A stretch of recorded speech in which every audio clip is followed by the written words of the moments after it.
Welcome back, everybody, to a brand new season of the Suns and Shadows cast. We are a podcast. We dive into the lost, the forgotten, and canceled sci-fi and horror television shows. We always got to remember these shows so we can relive them again, keep them in the discussion. We are your party hosts. I am Jeff, and I am joined, as always, by my co-host, Kevin.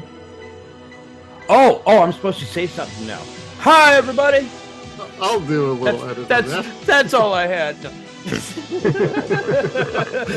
We're mixing it up this season, so we're having a little fun on our comeback episode for 2023.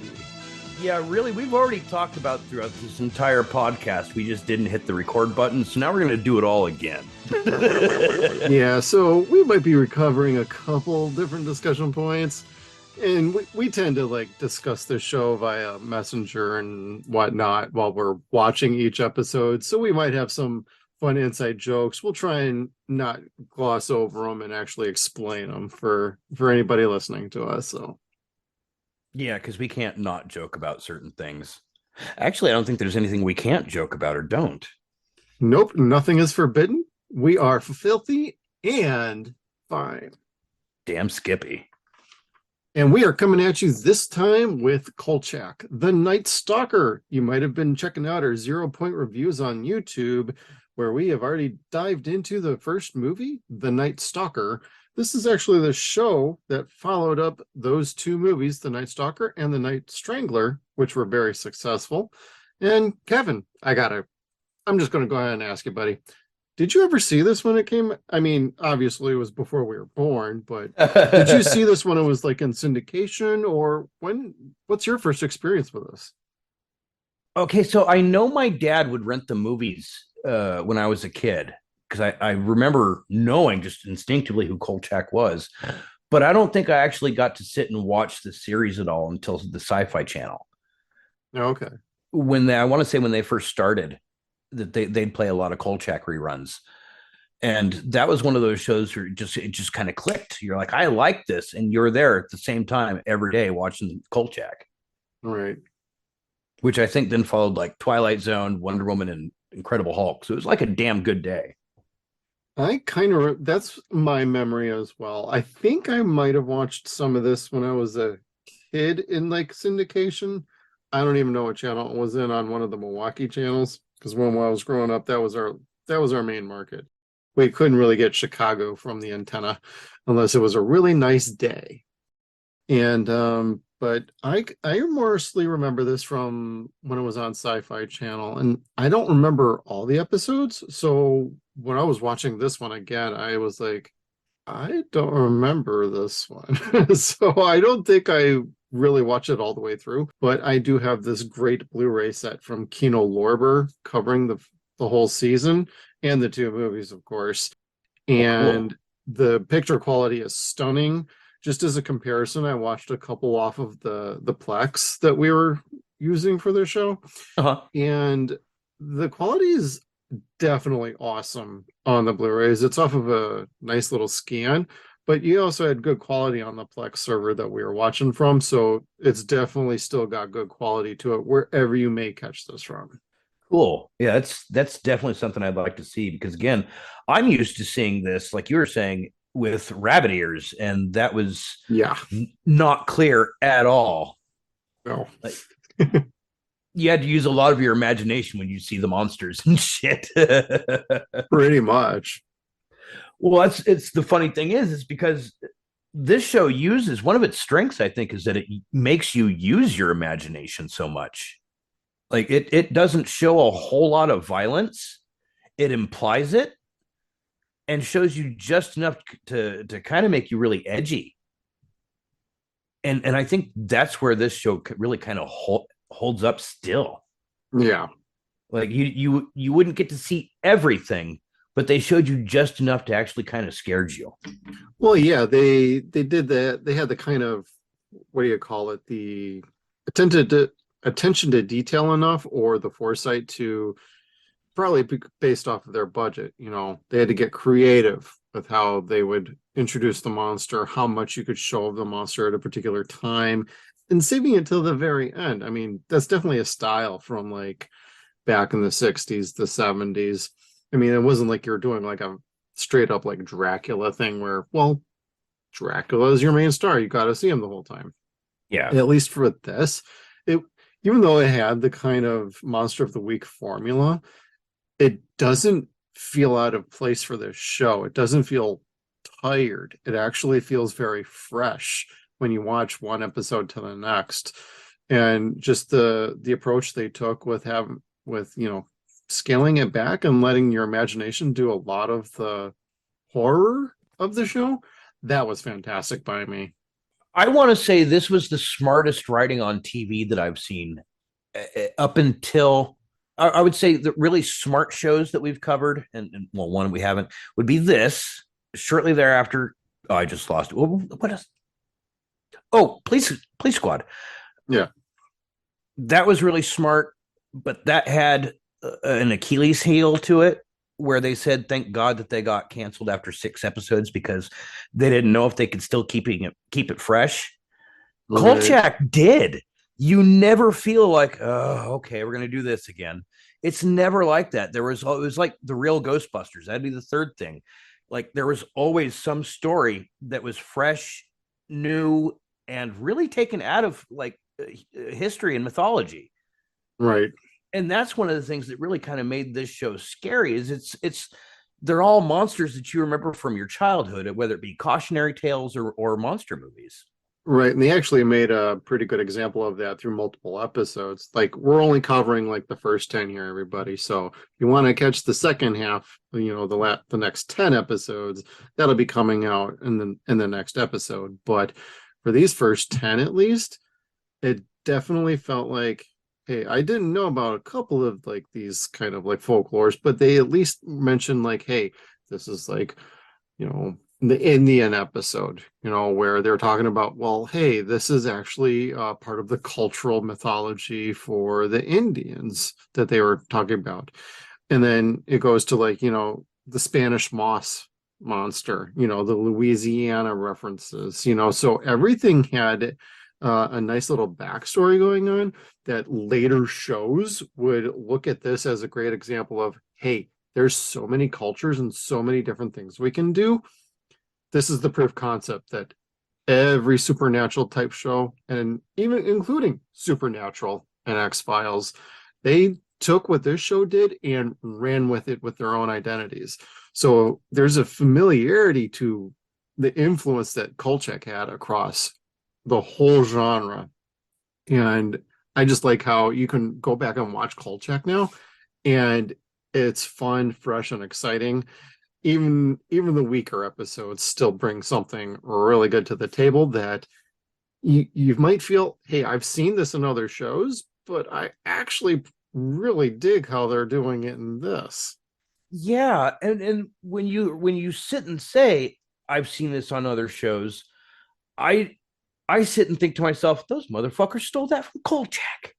You get that effect too. You're like, I know you might have the reverse, like watching things now versus like when it first aired, but it's kind of like Darren McGavin being in A Christmas Story, and then you watch Kolchak and you're like, boy, I don't know about this. Well, by episode 2, or if you've watched the movies, you're completely over that.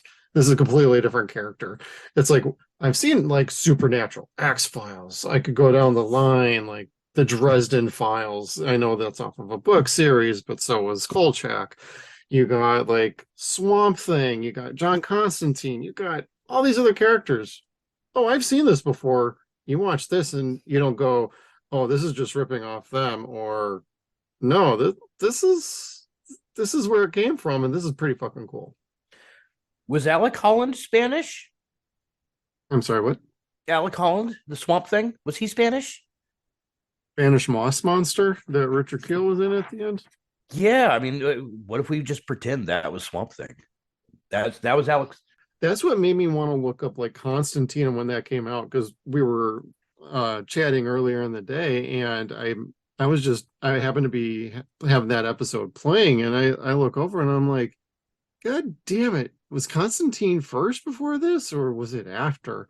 And then I got looking at Swamp Thing, and I'm like, I don't know about Swamp Thing, but Constantine definitely came after this show.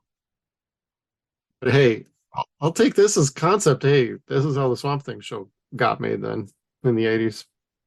Oh yeah, and that's all good stuff. I mean, I know Riff Tracks just covered the second movie, but Yeah. there's really no bad Swamp Thing. There's not.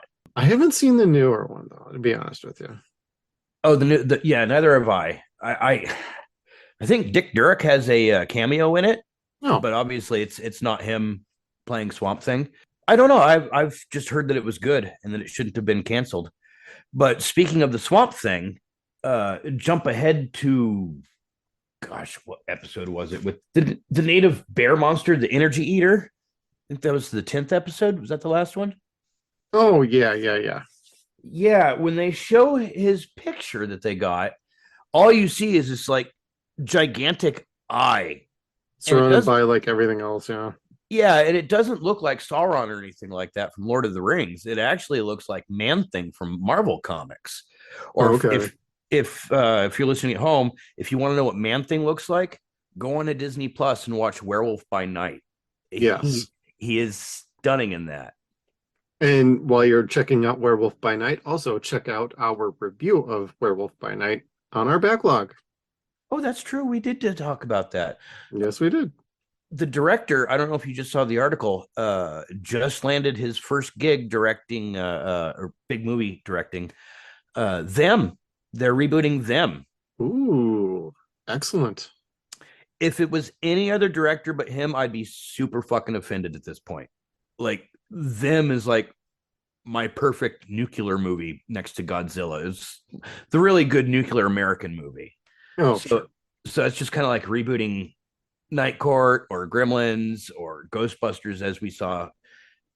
I have no fucking interest in shit like that. But this, because he directed Werewolf by Night so well, I'm totally gonna like give that a shot or two.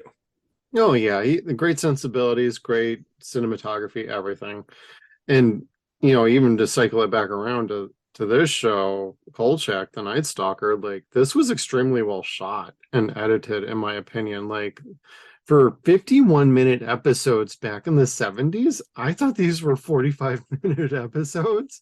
And I'm like, boy, this is taking a little longer to get through this show than I was anticipating because every episode is like 6 minutes longer than I thought it was. Yes, but you know what? You could shave a good 3 or 4 minutes off of that towards the end, the third act, when he's like creeping through buildings trying to find the monster. Like it Yeah. happens in Or almost driving scenes. yes, like there's a little bit of padding to this. Yeah. It's kind of like watching Mitchell in a way, but it's not as bad. The driving's a little bit more exciting. Yeah. But not much. No, and I didn't mind it. Well, because back in, 70s when they were doing this show, the commercial times, they only needed like 8 or 9 minutes for commercials, as opposed to nowadays when they need like 18. What does that tell you? It's doubled since this show aired in 74. I hate thinking about how many decades that is, but no, I mean you're absolutely right. Yeah, I just lost myself for a second. Sorry. Oh, that's okay. It's like, what was I just looking at? I'm sorry. Oh, you were checking out Updike's desk. Updike's desk. I wish he would have been in the movie. Uptight. Updike was a kind of a great character. If the hotel manager from Ghostbusters was the reporter, that's who he'd be. Oh, I know, right? He was pretty great. I liked the cast in this, the core cast. Yeah. Tony's the only person that returns, his editor, and still playing that great, awesome character of hard-nosed Perry White that does actually give a shit. Well, he was a little more cleaned up in this as compared to the movie. Yeah, I can see that. I can see that. The ties, the everything. In the first Night Stalker movie, he was basically like wearing like a sweatshirt and had his hair all over the place. Yeah, like their set was the DMV after hours or some shit like that. That's what it seemed like, yeah. The new set, I mean, it's probably much smaller, but it's much nicer and it's more convincing. Yeah. It fits the cast better, I think. The only thing that really gets me about their news group is the name. And I want to say they kind of flicked a couple jokes about it, but I don't know. Like INS just cracks me up. INS, for people who don't know, is what used to be what ICE is now. It's Right. basically immigration. And there's a few episodes that involve illegal immigrants. And none of them are bad. None of them are the villains. I think a few of the times they're the victims. But at one point, Kolchak asks this woman about one of the guys, and she says, "Where are you from?" He goes, "Oh, I'm from INS." She's like, "Why don't you leave him alone? He works super hard. He does nothing wrong to anybody." and I started laughing so hard. Oh my God. Well, there's also like some of the jokes don't date well in this show. That's about the only thing that doesn't really date well, in my opinion. Like, in that last in episode 10, he's at the hospital and he's like, "Is there anybody important here I should know about?" "No, just a bunch of foreigners." And I'm like, I don't think that joke would fly these days unless you were on like HBO Max or something. Even then, like it would have to be a pretty like bad character to have to say it to make it okay. Yeah. Even Modern Family had a hard time putting those jokes through. Just saying, when that was on air. Yeah, I mean, again, it all depends upon how you deliver it, Yeah, and if context is king. when Mel Brooks did it, or when Dave Chappelle would make fun of racism, or in Living Color, it was always punching up at everything. It was never punching down at anybody. It was always punching up, and it was always directed at everyone, every race, creed, whatever. And that's where I think it's fun, and you're able to kind of be friends with everybody by laughing at hate, Right. or at least seeing it for the joke that it is. Oh wait, there's one thing with the language though. I want to get the quote right. Where was it? 108, 107. That's the movie, and yes. So this is in regards to the episode's called Bad Medicine, which I wasn't really kind of looking at the title for that episode. And when I checked my watch, because I was watching it through the phone and the tablet, my iWatch already said it had the controls, play, fast forward, whatever. Sure. But up top it said Bad Medicine. I'm like, is one of my apps running Bon Jovi? Like I didn't really realize this was the second I saw that episode title, I started humming "Your Love Is Like."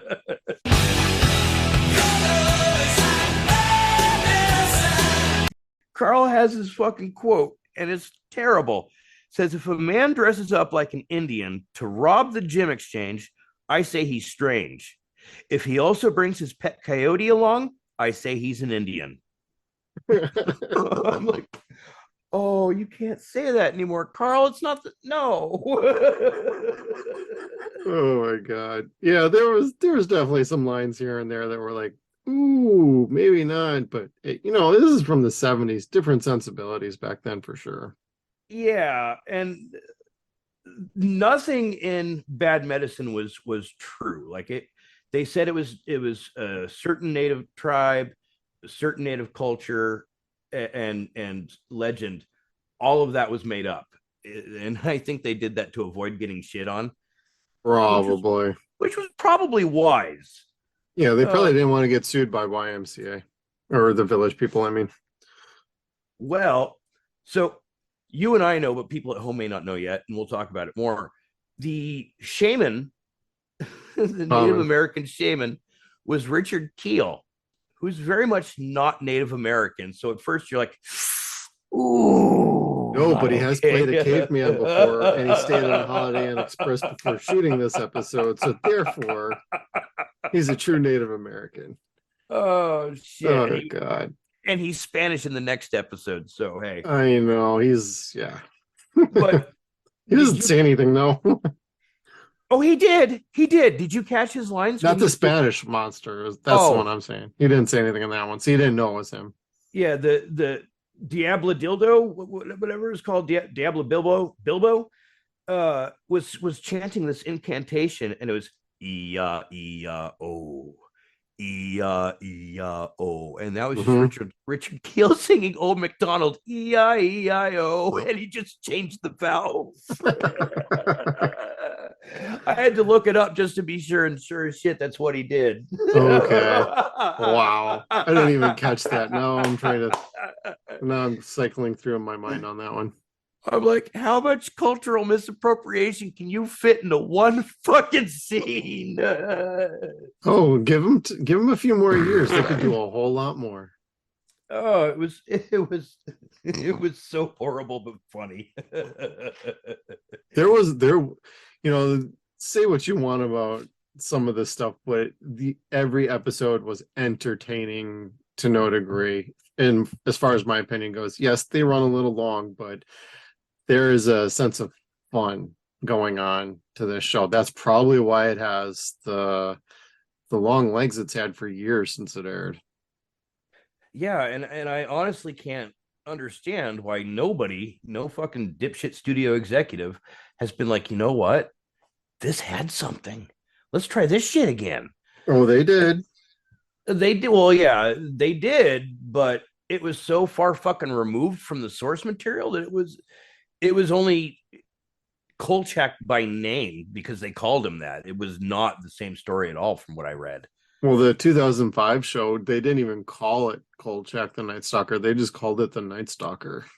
Yeah, and then that fucking got them in trouble because people thought it was a show about Richard Ramirez.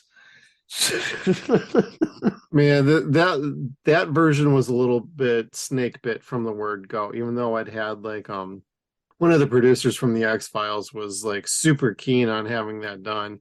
Because Chris Carter's gone on record saying, hey, Kolchak was basically one of his favorite shows and was a tremendous influence on even creating the X-Files to begin with. They even tried to get Darren McGavin on the show, which they eventually did, but he wanted Darren McGavin on as Kolchak.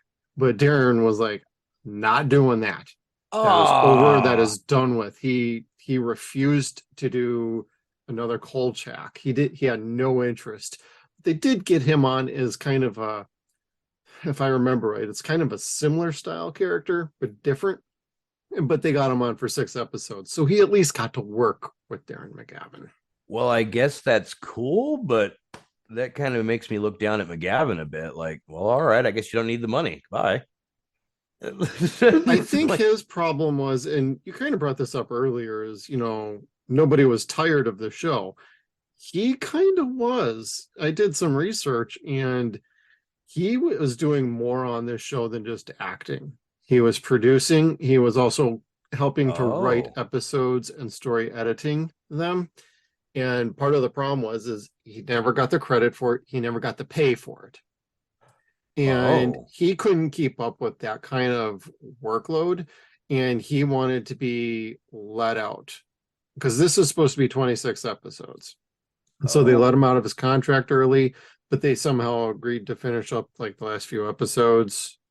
Um, it gets a little complicated, I guess, but once the show was fully over, he was done and wanting nothing to do with it because he still never got the credit he deserved for all the work he did on the show. And it was very hard for him physically to do this. Well, he's the main star of the show. He's the one guy that's basically in almost every scene of every episode. So that's the guy who's on camera the most and also doing all the work he was doing behind the camera. Poor guy kind of got jacked on that. Don't forget the stunts too. Like he Yep. always ended up having to fucking jump off stairs or jump through a window or some shit.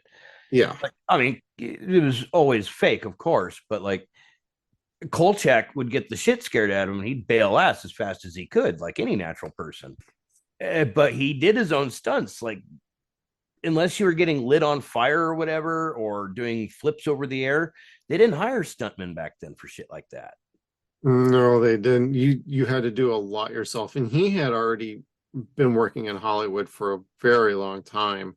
So he was at the kind of the point in his career he was wanting to probably do more behind the camera. And this was his perfect opportunity to do that. But I think it took on such a huge role for him that it was way too much. I mean, he wasn't the only one. I mean, he's attributed as having an influence on the quirky humor in the show, which I absolutely loved. Yeah. The sarcasm and the character play was great, but also like David Chase had a heavy hand in like making sure the show had that kind of humor. And if that name sounds familiar, David Chase, the creator of The Sopranos, was the story editor of Kolchak, The Night Stalker. And one more little tidbit, Robert Zemeckis got his very first writing gig doing Kolchak, The Night Stalker. No shit. Yep. That's pretty cool. But yeah, so there was like behind the scenes stuff going on that, you know, a lot of people don't tend to remember because you're talking like the 70s when a lot of this was going down, and Hollywood wasn't exactly going to, okay, Darren, we'll give you a little money on the side. They were more like, nah, you want out, you go ahead. We're done with this show anyway. And I guess ABC, you know, the ratings are starting to dip. So they were not going to have a second season anyway. But they were committed to at least doing the 26 episodes, it sounds like. Wow. They just never got around to it because there's like still 3 scripts that never got made. Oh, wow. That kind of sucks, like for the fans anyway. I mean, I get the backstage politics and not wanting to deal with it. I get that. Yeah. But I also see things like when you tell me that like Kevin Bacon has that problem with anything with Friday the 13th. It's like, come on, man. It's like this is what people love you for. This is yeah. Some of it you gotta roll with. Some of it is like, oh, I don't know. I kind of agree with that. You know, fame is a fickle fucking thing. And if you really is. want it, you need to be willing to fucking take it. Yeah. I've always said, you know, God, I can't remember what movie it was, but Freddie Prinze Jr. was all proud of himself because in a movie he had to walk across a football field in a thong. Scooby-Doo? I'm kidding. No, that was at a beach. I know, I was just making a joke. I think I know what you're talking about, but I can't think of the name of that. I don't remember what it was, but I'm just kind of like, if you're going to fucking pay me $50,000 to walk across a field in a thong, you're going to need an extra $10,000 to fucking make me put my pants back on. I think it's the movie She's All That, but I might be wrong. That sounds about right, but he was all proud of himself because he got a butt double. Like, I've got a completely no nudity clause. It's like, here, I'll shave my butt and wax it up and shine it up real nice, like Rikishi and WWE did. Yeah, I mean, I don't get to roll in if you're paying me. If I could quote Dr. Winston Zeddemore at this point, if there's a steady paycheck involved, I'll do anything you say. Yeah, pretty much. I can't help it. I'm a mercenary bitch that way. Well, and you can look at like everybody in this show. Nobody phoned in a performance. Everybody gave it everything they got. I was super impressed. Yeah, like even the quote unquote nobodies, like people that were just there for like Pepe. Yeah. Oh no. Do you know who Pepe is? I do not actually.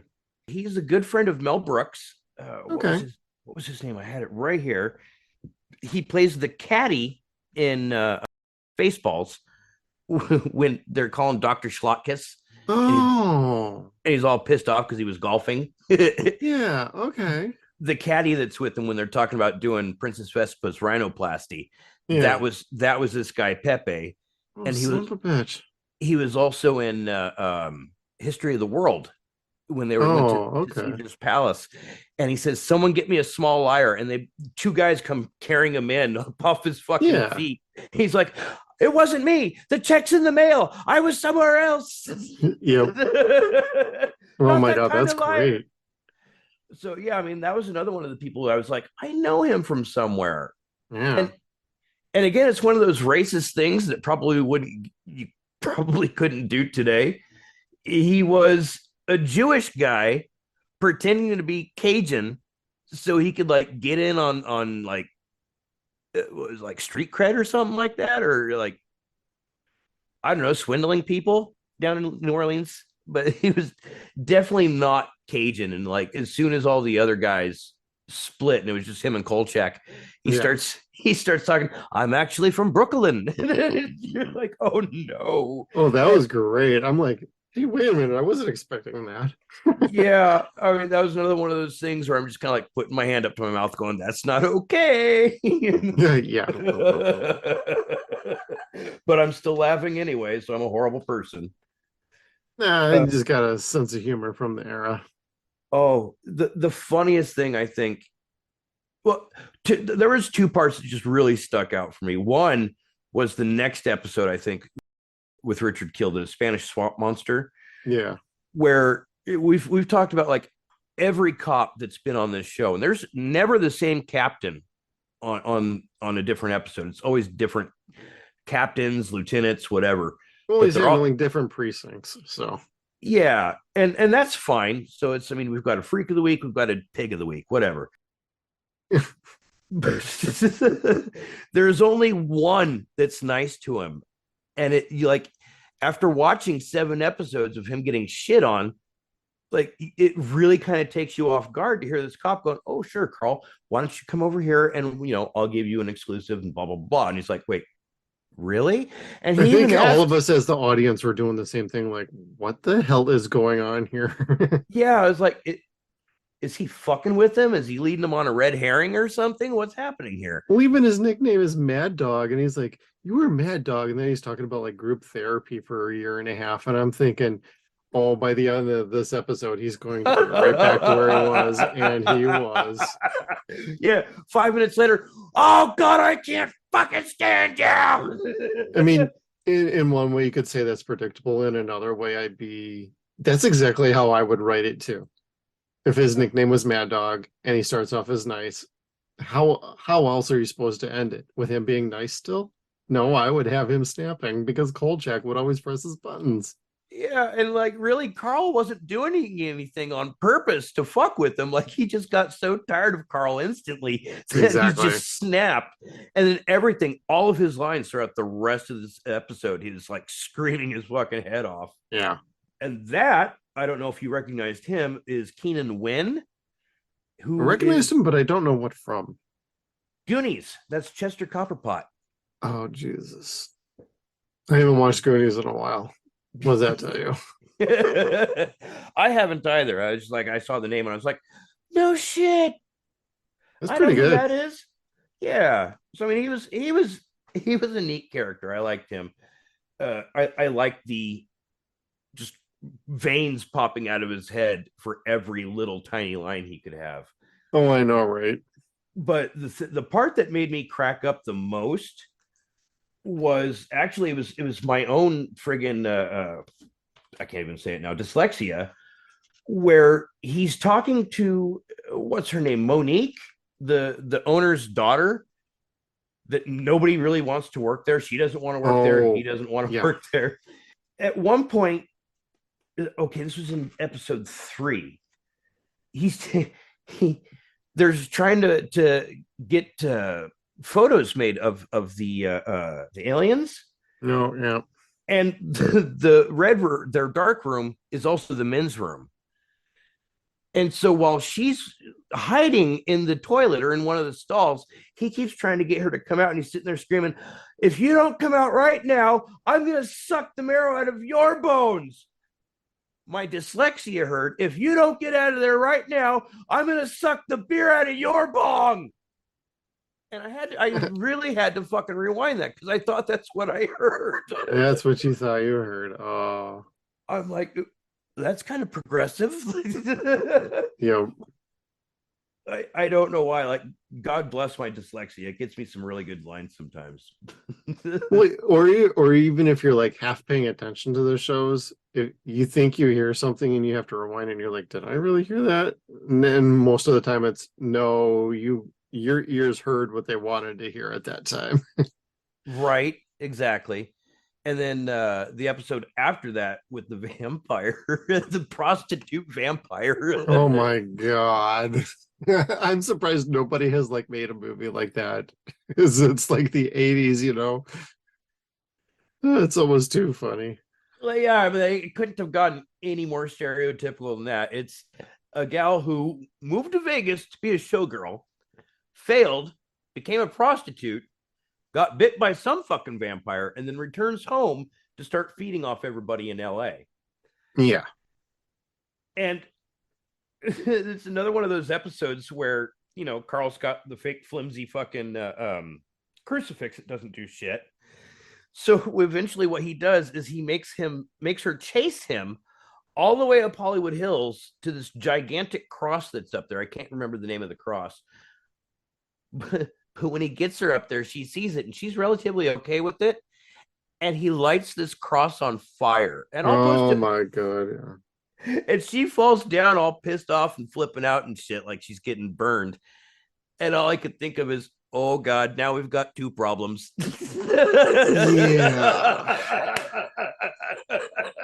Second he did that, I'm like, oh no. We ran up. Oh no. I don't think this is a loyal order water buffalo meeting. Oh man, that was one of those cringe moments for me. Like, oh my God, I can't believe we're doing that in this show. They lit a cross on fire. Oh my God. The worst part is Kolchak wears like a white suit almost. I mean, you want to say who does that? But the problem is who fucking does that, and that's why it's so wrong. Yeah. It was great. The vampires, what have we gone over so far? Vampires, doppelgangers, Jack the Ripper. We haven't gone over the devil dog. Oh, the devil dog. Oh, Tom Skerritt did his best impersonation of what Damien was like when he was an older gentleman. yes, absolutely. What was he, a aspiring senator? Yeah. Politician? Yep, he was rising up the ranks of politics and nobody knew like where he came from or anything like that. Yeah, and he'd sold his soul to the devil in order to have all this like charisma and power and what have you. And he kills all of his people that might rat him out. Yeah. By turning into a Rottweiler and mauling them. Yeah. So we have a werewolf, we have a werebat, and we have a were-Roddy so far in this season. And it's pretty fun. And I really like Rottweilers. I know, like, my old aunt, my uncle's ex-wife, would never watch The Omen because she was terribly freaked out by Roddies after seeing that. So it's like she couldn't see them in the movie, she couldn't see them in real life. Like, okay. She had a legitimate irrational fear of Roddies. I think Rottweilers are just giant babies with big heads. Like, yeah, they're the sweetest. They really Our are. neighbor has a bunch and they might be a little barky, but they're very sweet. Yeah, I mean, as long as they know you, like, they just want to love on you. Yeah, it's more like, hey, get over here and pet me. More than a real like bark of like, oh my God, who the fuck are you? Yeah, so we're seeing this cute fucking dog. Yep. Supposed to be evil, and he's got this medallion of a pentagram around his neck. And Carl actually gets it at one point. He snatches it off the dog's neck, and Tom Skerritt's stuck as a dog until he gets it back. I know, because they couldn't figure out, like, he went missing. Where is he? And it's like, well, he's kind of living out his life as a dog. So yeah, right. Like, he's sitting there licking his balls. Don't worry about it. and looking for his next hit, Next hit. But then, fortunately, like, the dog didn't die in this. I mean, he killed plenty of other people. The dog stayed the dog in the end. Yeah, he turns back into a very good boy. And you're just kind of that was great. Yeah. That was so fucking funny. I nearly died laughing because I don't remember seeing that episode like ever. So that was really funny for me. Yeah, and McGavin's just sitting there like rubbing on his fucking ears and shit like that. Like, oh, like, you're a good boy. Yeah, like, I love Kolchak for shit like that. Like, he's great. He's a dog person. Yeah, he's always good with animals.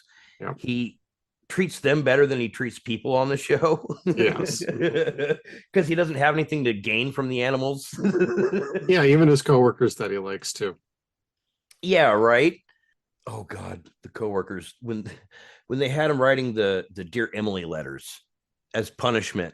Oh yeah. I didn't know that we were actually going to see Dear Emily. and she's this sweet old lady giving advice, like the way dear Abby would. Yep. And there was a considerable difference between the advice he was giving and the advice she was giving. A little less cynical was what Vincenzo was telling him to do. Yeah. And then he just started stashing all the letters on the desk, which I thought was fantastic. Because then when Oh, Vincenzo finally figured that out, he was like, God damn it. they just basically blow up envelopes out of the fucking drawer when he opens it. Oh my God. Whoever thought of that was a great idea. Oh, but Emily was such a sweet character. I loved her because she liked Carl and she knew he Yeah. was a piece of shit, but she liked him regardless. And she would fuck with Updike for him. Oh So, yeah. like, when he was trying to find out where the gym exchange was going to be. That was great. The whole gem exchange. And they're going between the two phones and a payphone because he didn't really want any help from Updike, like at all. No, like he gets Updike to tell him where it is by convincing him that he's a lady that's gonna bring him along as a Yeah. +1, and then just ditches him. Yeah. It was great. uh, but yeah, I mean that whole scene of him being on two different payphones and talking to Emily on one phone and then fucking Updike on it, or no, he was talking to her on both phones. She was bouncing back and forth between desks. Yeah, he was trying to hang up on Updike. Was ultimately he was trying to get him like distracted and then get him somewhere else. Yeah, and that was one of the funnier things I'd seen, like just really good comedy bits. Oh yeah. And then what else? What was really funny? Oh, the cruise line where he gets stuck with swingers for cabin mates. Oh my God. Well, the husband and wife that were like ex-husband and ex-wife. Yeah, But they were still hooking up together. It's like, what? yeah, like they go and do shit like this to be together because they still love each other. They just sucked as husband and wife, Yeah. and then have like group sex with other people. You're like, okay, we'll see where this goes. And Episode where I'm like, could Kolchak finally get a girl in this? Or are we still stuck on the Night Stalker where he had his girlfriend taken from him? yeah, but you know what? That not having a love interest element, I It wasn't enjoy needed, that. but No, I like the fact that there's no stopping of the plot to go have a subplot of a relationship. And to me, that's just boring for a show like this. no, I'm just saying, like, if they were going to do anything like that, just have it kind of like a flingy thing where at the end she hops in the cab with him and then you just never see her again. It's not really saying like, hey, there's an ongoing thing here. This is clearly an episodic show. But, I'm like, is he ever going to get the girl? Because I don't know about you, but I'm going to go back to the episode 8 with Richard Keel. Mm-hmm. Because the Bad Medicine episode, because if you listen to some of the music and score of that episode, there's definitely some 007 Oh, really? sounds going on. Do do do do do do do do do. It was spaced out. It's kind of like Vanilla Ice, what he did with Millie, or with that other song where they mixed the beat up and spread it out or whatever. Like they definitely did some work, but you could definitely hear like some 007. It's like, I'm picking up what you're putting down. You're not ripping it off, but I know what I'm hearing here. Do you remember what his fucking excuse was for that when they asked him if he ripped off Under Pressure? He goes, no, Kind of remember. that song goes dun dun dun dun dun dun dun. My song goes dun dun dun dun dun dun dun dun.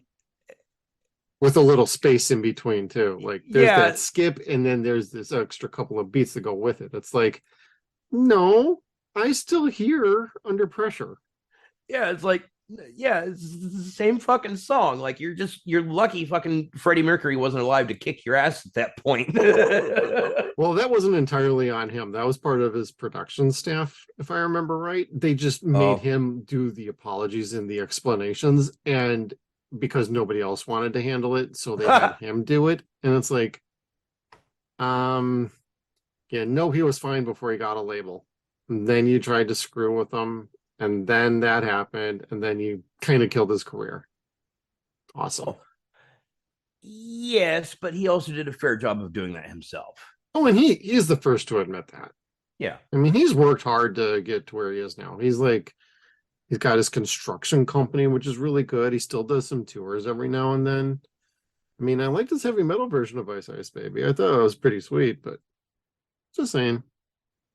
It's this is gonna sound really horrible of me, but there was a reality show called Surreal Life, and he and Tammy Faye Baker won one season. Really?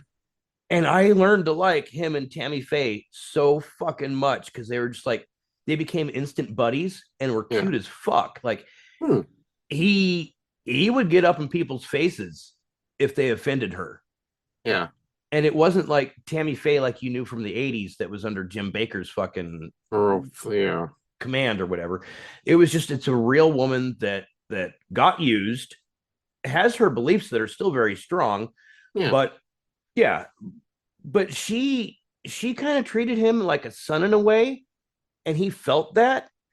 And so when Ron Jeremy invites all these fucking porn stars and shit to the house, like she'd come back from doing something and sees this like huge naked party in the backyard and freaks out and like goes back inside the house. Well, Ice goes back inside with her and stays there the entire time. He's like, I don't want to do it. Yeah. I mean, he was totally cool. So, I mean, I do respect the guy. It's just, it's fun to clan Ice Ice Baby.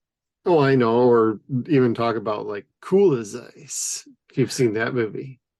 Oh, yes. Well, the funny thing is, it's like I used to get beat up and made fun of in elementary school because I didn't listen to Vanilla Ice. I didn't listen to rap. I listened to classic rock. Yeah. And the rich white kids would pick on me for shit like that. And it's kind of like, y'all motherfuckers were dumb then, just as you're dumb now. Like that was crap. Especially I listened to pressure. It because that's what me and my friends all listened to, but I was always more classic rock. Oh, yeah. I was too busy. My Bon Jovi. I'll admit it. I liked The Who and Oingo Boingo and the Beatles. That was always my jam. Yep. Of course, we all had our turn with boy bands too. So. No. Yeah, I guess Wham. New Kids on the Block, boy. Anyway.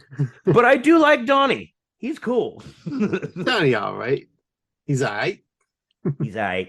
He's in Dead Silence. He's cool as fuck. Oh, yeah, that's right. Anyway, back to Kolchak. That was our brief little, branching off for a moment segment. Yeah, so if you haven't seen our 0 Point reviews, it's a lot like that.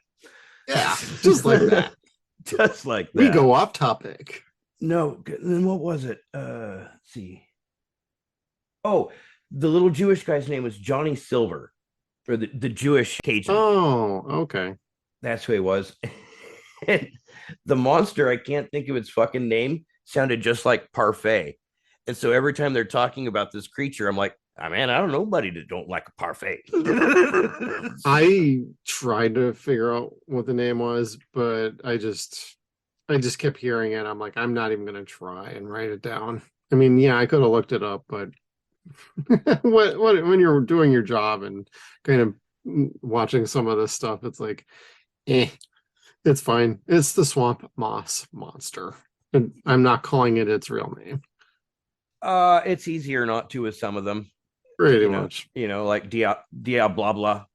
I think it was Diablero or something like that. But Diablero. Yeah, which is I wanted funny. to start screaming El Brujo at one point, though. Well, he's supposed to be this like thousands of year old entity.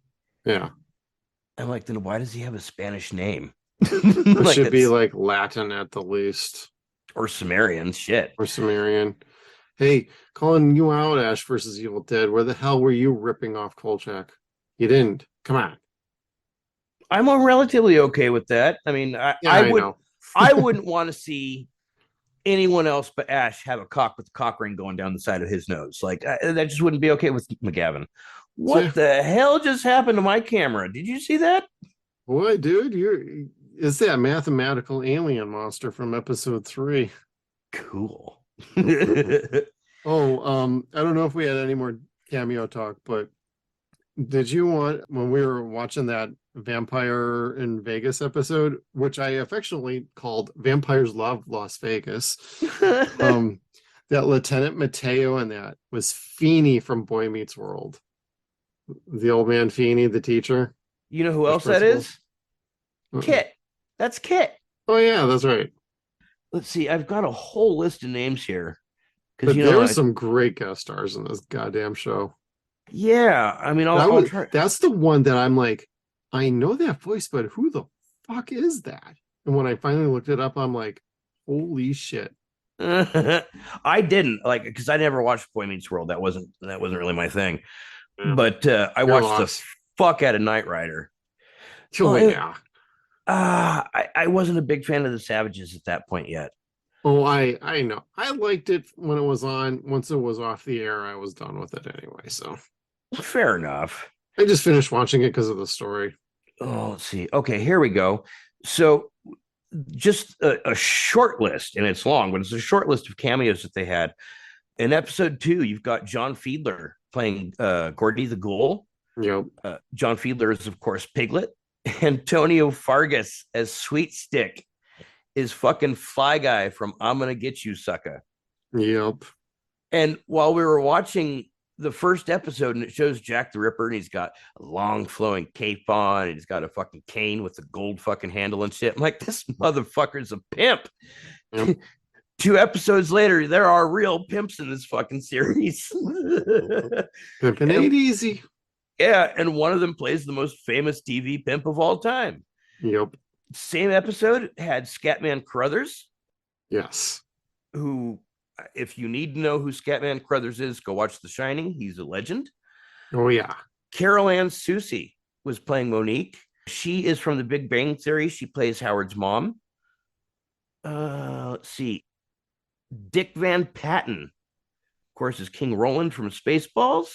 Yep. Mary Wicks, who played the zoo vet, is Sister Mary Lazarus, the old cranky chick from fucking Sister Act. Right.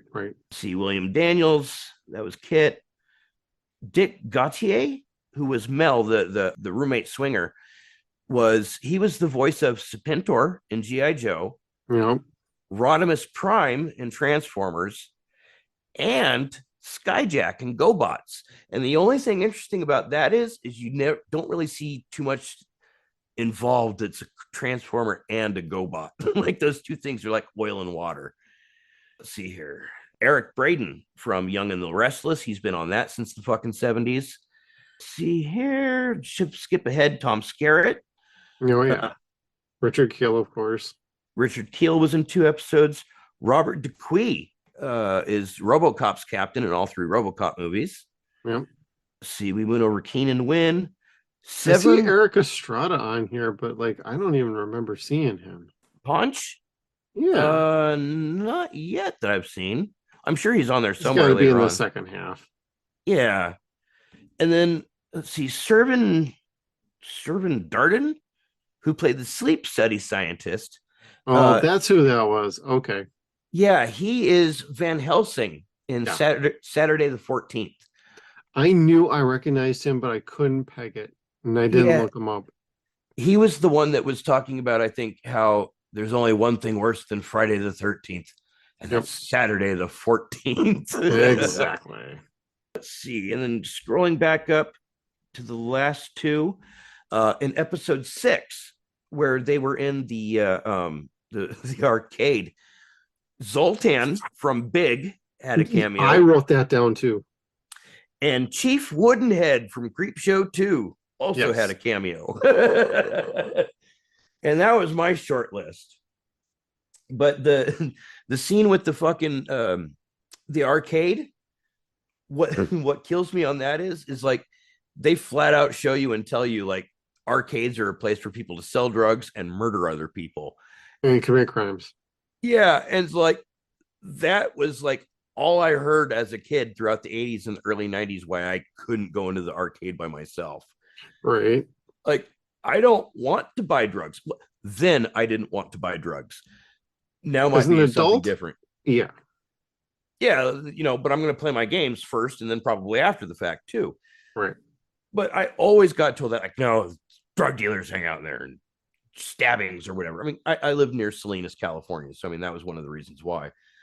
But still, like, that was kind of shitty. That was kind of shitty because even in the 74, the arcades looked like a lot of fun, even without the drugs. Right. I mean, and then there's other movies that were around that time. Like you could look at Joysticks, and they had enough nefarious activity going on. Another classic Joe Don Baker flick. Hey, we love Joe Don here. Do we? Do we? I mean, I Fun to guess. watch. Honestly, I smile don't every hate time him. I see him. Yeah, I I do. know, right? I do smile. I can't. Yeah. Can't. I could joke, and that's all it is. Well, he's a great dickbag, but he's also like from the what is it, the Walking Tall movies from back then. He was outstanding and actually was an accredited actor. Well, yes, yes. Oh shoot! And then was the other thing I found. So we were talking about how much Kolchak has inspired things like Chris Carter writing the X-Files, Yeah. or even Supernatural. Just a few things that I was able to like really easily pick out who just like blatantly ripped off this show was the writers of Fletch.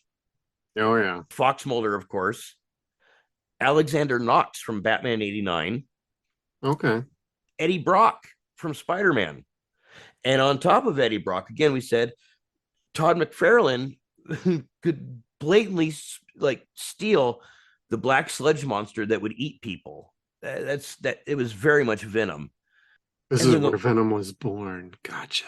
Kinda, yeah. When Todd was just a little kid, and Todd likes to take other people's things and call them his own, like McGuire's baseball.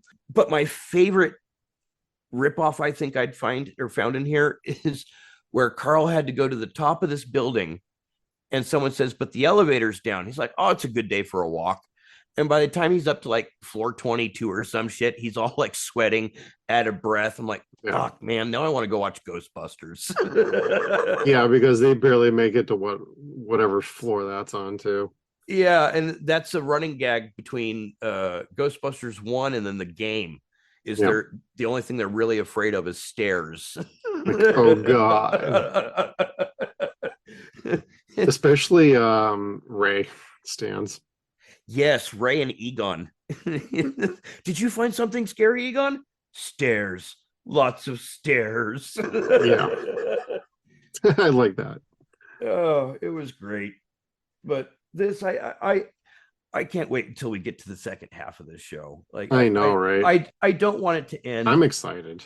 But it's been a good 2 months of us like really enjoying what we're talking about, really enjoying what we're watching. I couldn't agree more. And I think one of the other things I wanted to talk about is like I really appreciate how the Kolchak was a true investigative reporter in this. And there was times when he was like, kind of proofing somebody else's work or whatever. And he'd be like, no, I would take out the, these words that you're using and do this and do that, then send it off. Like there was a certain like snap intelligence to him of like, okay, well, when it comes to my job, I know what I'm doing. When it comes to somebody else helping me with my job, I'm going to be a little more particular. You do this, you do that, you do this. He'd make a great editor. And that's what I was getting out of that. So like where he tricked the prostitute into writing his article for him. Yeah. And she asks, do we put the apostrophe before or after the S? And like just without a beat after. Like he was looking for something else, but was clearly able to fucking process her question and answer really fast. Like one of the words I thought was like nary or something like that. And he's like, take out the nary, take out the whatever this other one is, and then just go. And then they had to redo it because of all of the real estate, like the copper pipes and the plumbing. And he's like, oh, I think at that point he figured, okay, tomorrow I'm just gonna write this in like 30 minutes and call it a day. Because they never went back to actually like rewrite that or shine it up, as he was saying. No, they didn't, did they? Which tells me he took care of it on his own because he could just get it done quicker than trying to explain it. I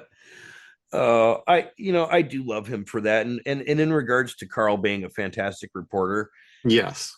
lining him up with Mulder, if they had superpowers, they'd be the same one. What their special ability is the ability to recognize the truth and believe in it, regardless of what it is. Yeah. Like, no matter how absurd it may be, if it's a vampire, a werewolf, a doppelganger, whatever, he's able to believe it. Right. And cops will see things with him on this show. Like, they'll see the werewolf. There's a whole episode on the ship where the ship's crew is chasing the werewolf and covering up that there's an animal killing everybody on the ship. Right. And even them or the cops that see the vampire shoot the shit out of the vampire, it's always got to be some other logical explanation that clearly isn't logical. And he starts, like you said in the movie, with this guy thinks he's a vampire. Well, by the time we get to the series, he's kind of like, this is a fucking vampire. You guys need to do some shit about it. Right. Like, he very much is quick to embrace the truth. And that's what makes him a great reporter, I think. Yeah, he's very open-minded. I know he tends to seek out the more exciting stories, but I think he actually goes in thinking, I just want to find a good story, something that'll really put my talents out there and really show what I can do. Because even in that Devil Dog episode, that's finally when they talk, like when he was at the very end with Tom Skerritt and his character, where he's saying, like, I know what you want. You feel like, he was going like through all of his like secrets and his wishes and his desires. Like, you want the cushy chair, the suede chair, not the leather chair, the suede chair. And he's like, and you kind of put on this show that you don't care, but you really do care, these sort of things, like getting to him. And it's like, oh man, we're getting a lot more info about Kolchak as a person rather than what we've seen so far and what's to come after. So it was a really nice moment to actually see somebody calling Kolchak out for, hey, I know your desires. I know you want to win that Pulitzer Prize and you want to move to New York and you want the nice chair. You want this, you want that, you want this, you want that. You think too, and the whole point was you think too small. And I thought that was really intelligent to throw that in there as a little sprinkle for everybody watching and a little bit of a payoff. Like, hey, you're investing up to this point. We're going to give you a little more of a personal Kolchak touch. Kind of, yeah. And you see an evolution in Kolchak where he goes from doing anything and everything to get the story, that's his priority, to people are in danger, people are getting killed, and I want to write a story about it. Right. So he develops moral responsibility that he didn't have in the movies. Yeah. And I think that works better for the character. Well, and it works better for the show overall. Yeah, it makes him a little less sleaze, which makes him a lot more likable. Right. And a little more you can get behind that kind of character. Yeah. I mean, even House would do nice things when nobody else was looking. I haven't watched much of that show, so I know I've seen enough to know what everybody talks about with that show, though. It's another one of those shows where I talk about gets really great after the third season, but don't watch the last season because that's where they jump the fucking shark all the way. Gotcha. Yeah. So that's a neat series up until that point. Okay. The one thing that I cannot forget to talk about, and I'll hate myself if I do, is while they're hunting that werewolf, Carl fucking steals the silver buttons off the captain's coat right under his nose, and he smelts them, and then he fucking pumps about $3.60 worth of silver into that fucking werewolf. And it finally takes him down. Yeah. He gives them both barrels. And that's one of my favorite episodes, actually, because that just a werewolf on a cruise ship stuck in the middle of the ocean. Like, damn, that's a cool idea. And so many people got tossed off the fucking ass of that boat. Oh my god. Well, there was the one scene where the werewolf was like chucking people off of like the upper deck. And I know it was like a dummy, but he grabbed like the chick and just like fucking slammed her. He didn't just kind of like toss her like you would see in like a lot of other movies where they they wouldn't show it so aggressively. They just kind of like, oh, hey, just a gentle toss and you fall over, for the stunt person. No, this was I'm picking up this dummy and motherfucker, I'm killing you, bitch. And I just was like, hey, I laughed and I thought that was very good at the same time. So, well, it's funny because it's like when he's done fucking cowarding up, I guess, when he fucking once he realizes that the silver is going to work and that he just unloaded 2 barrels into him, like all I could hear was Ben Affleck in the back of my head going, "Applesauce, bitch." As long as it's not reindeer game reference. But like he fucking blasts him and then he tosses the werewolf over the back of the fucking ship. I know I like that because then you don't find the body. Yes, and there's some catch to every episode where you don't find the body. Like Jack the Ripper got electrocuted and dissipates, like just totally vaporizes. Most of the bodies vaporize to some extent or get burned up, like in Firefall. Yes, which was great, but there's always something where he knows the truth and he's going to write a story about it, but there's no proof to back it up. Right. So I mean, he truly is an unlucky motherfucker in that regard. Yeah, he can't quite catch the break. No. But did you notice that his shotgun changed twice in the middle of that scene? I did not actually. Yeah, first it was an over under, then it's side by side, then it's over under again. Oh, like, okay. Hey now. I'm like, you didn't think we were going to notice, but we did. We did. Yeah. And that goddamn crew, for a bunch of Love Boat motherfuckers, they thought they were the shit. Yeah, no kidding. Especially the captain. He's like, yeah, I know my maritime laws and I'll put you in irons if we could. And I'm like, did they even talk like that in the 70s? I don't think so. But he had a hard on for his own boat. So, hey, what do I know? I guess, but I'm just kind of like, listen here, Captain Steubing, I know exactly where we are, and legally I could throw you off the fucking edge of this shit too. Damn right. Tell Gopher I said hello. I know, right? But what a fun show. It is. I can't wait to finish the rest of it. Oh, and I was gonna watch The Night Strangler today. Yeah, so I can have it under the belt before going into this episode, but I'm probably gonna end up doing that tomorrow. But that's kind of like how I was meaning to watch it too, and I'm like, I kind of want to just focus on the show since we are recording tonight. So yeah, I didn't want to make too many past references as we've already done with the first movie. Yeah, just because there is so much to talk about with the series. There's a lot of funny things. There's a lot of scary things. There's a lot of little things that turn into big things. Yes. Nothing is that predictable in this show, which is another great thing about it. You think it might be, but it ends up not being that way. Yeah. Yeah. And everybody's really fucking stupid except Kolchak and Tony. Like everybody, even the stupid professor that was doing the sleep study science, when they're telling him to wake the guy up, he gives them a double fucking huge dose of methamphetamines. And he can't still wake him up. He can't wake him up, but the guy's fucking heart exploded. Oh well. Whoops. Mitigating circumstances with an experiment. I hope he signed a waiver. Yeah, right.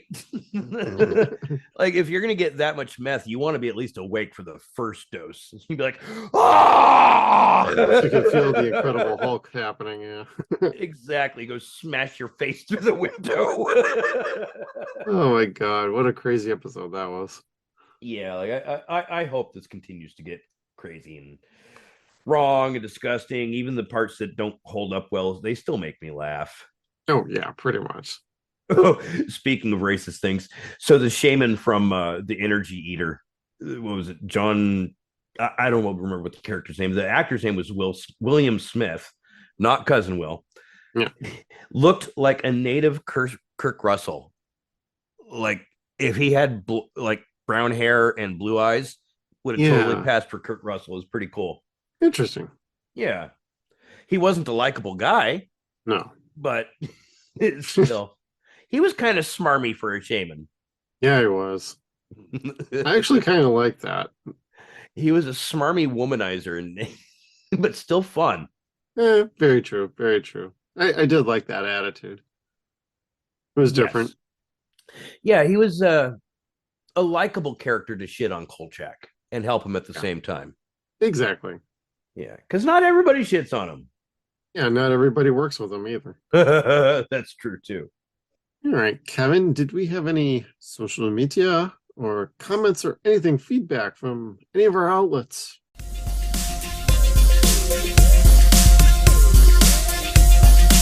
We got a lot today. Let's see, let me scroll down here. People were really excited. Scroll. Okay, let's see here. You see us scrolling on our laptops.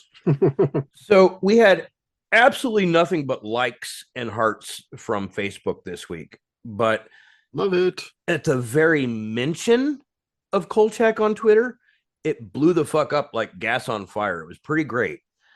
So over on the Twitter, which is what I'm calling it until they're under new management, my pal Which means forever.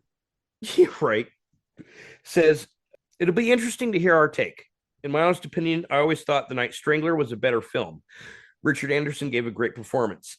Nux, we're going to come back to this Sunday, I believe, because I'm sure you're probably right, but like we just said, we haven't gotten to that part yet. But we're definitely salivating for it.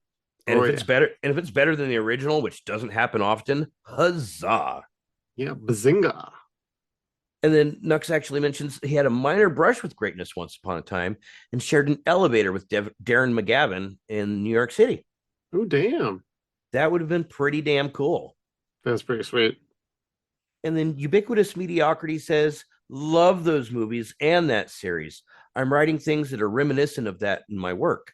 I fell in love when it was on the sci-fi in its fledgling days. Yeah. But if you'd like, go ahead and let us know when you're done with that writing. That sounds pretty darn interesting. I mean, anything that's like Kolchak is pretty great.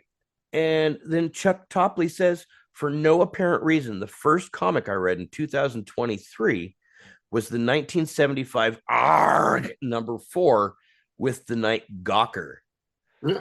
And he sent a picture of that cover. And ARG was very much like What If from Marvel.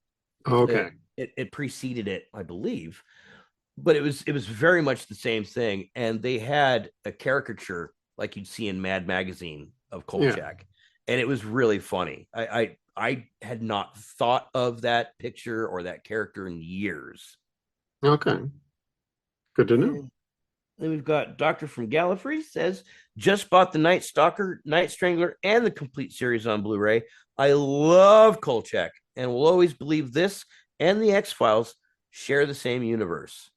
Then honestly, someone needs to go back and reboot this shit 30 years prior to the X-Files and have a Eugene Toombs episode. That's all I want. Sure, that or just reboot both X-Files and Kolchak and have just one universe. I would dig that too. Yep. And we've got Stephen Cook who says, one of the defining moments in my early childhood was watching Kolchak at the age of 6 or 7 while my parents were out bowling, and then them having to deal with my subsequent night terrors after the fact. Yeah, that's a good trade-off. I respect that. And then lastly, we've got Mr. Muckle who said the TV movie was absolutely phenomenal. Yep. It is. And if it's that phenomenal, I honestly can't wait to see the sequel. Right. If it's just that much better. Couldn't agree more. And that is actually all we had for today from Twitter. All right, Twitter. Thank you. Thank you, everybody, for writing in. We didn't even ask for write-ins this time. They just, like I said, people were so excited. I was like, okay, let's just grab a handful of these comments and let's see if this works. And it did. Yeah, we just kind of mentioned it. We didn't, we weren't seeking it out. Yeah, so by the time you're hearing this, we'll be asking for your opinion on the show, which will be next week. Then we'll probably get a few more responses. Yeah. Oh, I'm sure we'll probably get a lot more. Hopefully a lot more. People on Facebook will blow up. I know Marty will be there. Marty! All right. So then, other than that, check out Facebook. If you're not already on our Facebook group, check it out, because that is where we kind of have the polls and we do our questions or our social call. Yep. And that's just go to facebook.com/SunsAndShadows. That'll get you there. Our group is linked right on that main page for us. So it's pretty easy. Yeah, there's really no criteria. Like we're pretty cheap and easy. Yeah, I know in our outro we're all like, hey, add Suns and Shadows on Facebook. You could do that too. It gets you to the same place. Yep. And there is a lot of fun there. There's a lot of good people there. There's a lot of good conversations that happen there. And movie news. Granted, we steal it from everybody else, but we post movie news. Well, we share it from the places that reported it. So, and Places then we'd that have are our reputable. commentaries like Deadline, The Hollywood Reporter, Variety. We get it from the main places. Too much scrolling. Yeah, that's always too much scrolling. I'm kidding, Steve, buddy. We love you. I'm ready for episode 11. I'm ready for episode 11 and the Night Strangler itself. So we will get to work on that, and we'll be right back soon. So thank you for listening in this week. We'll see you next time.